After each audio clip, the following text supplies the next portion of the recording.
justamente en ese tema para tratar de analizar y de encontrar posibles razones más que respuestas a esta forma de proceder del presidente Donald Trump, de sus consecuencias en medio de esta guerra arancelaria. Por eso quiero saludar a esta hora a Ernesto Castañeda, quien es el director del Centro de Estudios Latinoamericanos y Latinos del Laboratorio de Inmigración y profesor titular en la American University en Washington.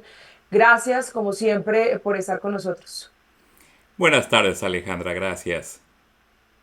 Bueno, ya no sé si alcanzó a escuchar a mi compañero Juan Camilo Merlano, hablábamos de esa situación con Canadá, ese reversazo que se toma la decisión ante ese recrudecimiento del porcentaje de los aranceles en contra de Canadá por parte del gobierno del presidente Donald Trump. ¿Qué explicación le da usted al el proceder del presidente Donald Trump en medio de esa guerra arancelaria? ¿Cómo entender? Si no se entiende con teoría económica o con razones, esto es típico de Mm. Trump y en dos factores. El primero es que desde los 80, desde los años 80, está obsesionado con el tema de las tarifas. Él decía que al entrar China en la Organización Internacional del Comercio y al aumentar la producción de productos en China que importaba a Estados Unidos, él decía con cierta razón que China jugaba un juego desleal y que estaba abusando de las leyes de comercio para abusar de los trabajadores y las empresas americanas, porque había una competencia desleal. Lo que no veía es que mucha de esta fabricación e inversión en China eran de compañías americanas. Y bueno, es algo que era cierto en los 80s, pero ahora estamos hablando de cuarenta y tantos años después. No se puede de la noche a la mañana desconectar la producción que pasa en otros países y la importación que usa Estados Unidos para mantener su economía. No se puede cambiar porque él quiera o porque firme una ley o ponga una tarifa. Entonces simplifica demasiado las cosas y tiene un Navarro, uno de sus consejos, quien le da consejos económicos, que también está obsesionado con las tarifas y le da por su lado. Y los otros consejeros económicos no le han explicado bien lo costoso que sería esta guerra arancelaria para Estados Unidos. Y por segundo lado, vemos que es el Trump que es terco, que no escucha razones y que juega estos juegos de gallina de a ver quién se va a parar, quién se va a echar para atrás primero, que está ahora jugando con Ford de Ontario, de que si ponía él las tarifas más altas para la electricidad, para castigar a Estados Unidos por su bravura, y entonces dijo Trump, bueno, entonces yo pongo el 50%, y estaban haciendo este juego de dimes y diretes, como si fuera un juego de niños, pero claro, por lo pronto la economía, la planeación, las empresas estaban muy nerviosas. Y como decía Juan Camilo, esto afecta mucho la planeación a futuro que los negocios pueden hacer sobre cuánto va a costar el insumo, en ese caso el acero, el aluminio, etcétera. Y una incertidumbre que también termina por afectar las bolsas, ¿no? Así es, así es. Hablemos de esas consecuencias, hablemos de lo que representa esa incertidumbre también en ese sentido. Sí, sí, excelente. Eso es lo importante, el efecto que tienen las personas que Trump no mide. Y bueno, tenemos un par de cosas. Él decía que iba a bajar la inflación. Estamos viendo que la situación está aumentando, no solo con los huevos, sino con esto que él amenaza hacer con con México, con Canadá. También podría subir mucho el precio de la gasolina, del petróleo, de los alimentos, de las frutas, de las verduras. Mucho de lo que se consume en Estados Unidos está producido en China y hay un arancel más del 10%. Todavía no se ve su efecto, pero va a tener un efecto importante. Y también los nuevos aranceles que entren el 2 de abril van a tener un efecto. Y luego, por otro lado, alguna gente de Wall Street estaba muy emocionada, decían ellos, porque creían que Trump iba a ser una persona, como supuestamente es un hombre de negocios, que le iba a ayudar mucho a las empresas y que al bajar los impuestos iba a ser una época de crecimiento y bonanza económica. Pero esto siempre fue una ilusión, no es ningún genio económico y esta era una burbuja en en una idea que no tenía ningún sustento. Entonces ese aumento en las tasas que se dio en la bolsa cuando entró o cuando fue electo Trump, lleva a una burbuja que se está rompiendo. Ahora está el espectro de la recesión. y llevo yo varios meses diciendo que va a haber recesión en Estados Unidos, sin importar los aranceles, que claro, lo van a hacer mucho peor. ¿Por qué? Porque están dejando de llegar migrantes, la población está dejando de crecer y está deportando trabajadores, por lo cual no hay manera de que la economía americana crezca.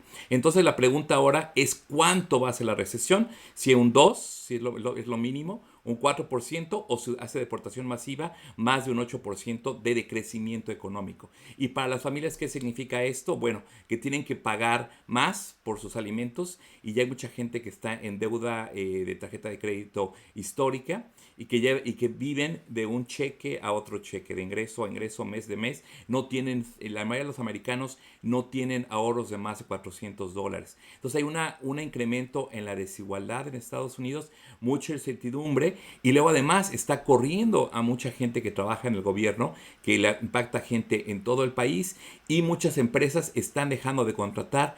Al quitar el apoyo a la investigación, muchas universidades están dejando de contratar y va a hacer que sea más caro y más difícil que la gente vaya a la universidad. Eso le afecta a toda la economía estadounidense. Entonces Trump está creando problemas donde no existían, se está disparando en el pie y está afectando la economía de todos los americanos y de otras gentes en otras partes del mundo también.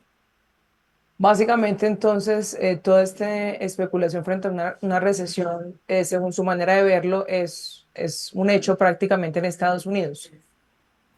Sí, sí, ya Wall Street ya no lo puede negar, que todo pinta bastante mal porque hay incertidumbre, no sabemos cuál va a ser su decisión final, no está respetando los tratados de libre comercio que él negoció con México y Canadá, está teniendo una guerra comercial con China, está amenazando cambiar las leyes de intercambio comercial con Canadá, perdón, con Europa.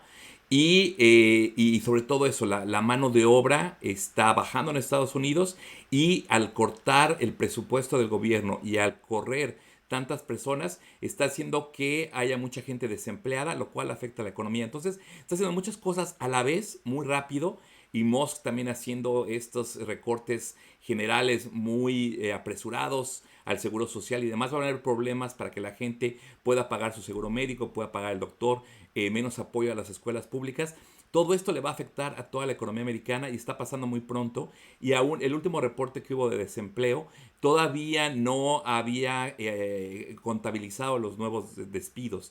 Pero en un mes o dos veremos toda la gente que va a estar desempleada y los negativos efectos que han tenido este par de meses de la nueva administración Trump. Pero Ernesto, si nos quedamos únicamente en el tema arancelario y sus consecuencias, en últimas era algo que se podía prever, porque cuando, digamos, no es una sorpresa para los electores del presidente Donald Trump, esa guerra arancelaria o esa situación arancelaria que él podría iniciar. Lo que creería yo que no estaba muy claro era como lo impulsivo de la medida, ¿no? ¿Opina de acuerdo Así conmigo? es, Alejandra, no es una sorpresa. Mm, Él lleva años y mm, lo hizo de cierta manera en su primer periodo. Y durante la mm. campaña, Trump decía claramente que las tarifas era su palabra favorita y que iban a poner tarifas. Pero creo que algunos electores no entendían qué significaba eso. Otros electores pensaban que estaba exagerando, que no iba a ser tanto. Y lo que los demócratas y los expertos explicaban, y explicaron muy bien ya que está el presidente en el poder, es que una tarifa es no que le va a dar dinero China, México, Canadá, Colombia, Estados Unidos, sino que es un impuesto que las compañías americanas, autos, si necesitas aluminio que tienes que importar y lo pagas más caro, bueno, pues el carro que vas a vender en Estados Unidos va a costar más, por lo cual el consumidor, en este caso estadounidense, va a tener que pagar más de su bolsa. Entonces está pagando más.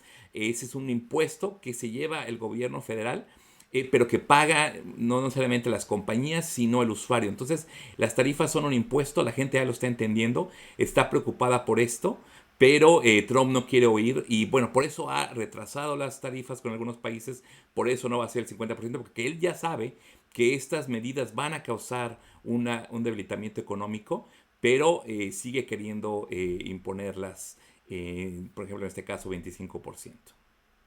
Evidentemente hemos hablado de las graves consecuencias económicas para el país, pero quisiera preguntarle concretamente, ¿quién se perjudica más?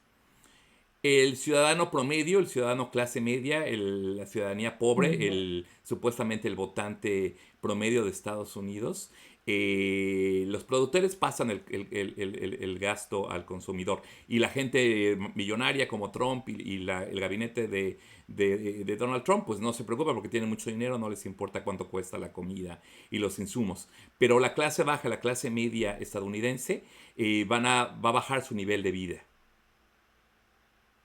Gracias, Ernesto, por estos minutos con nosotros.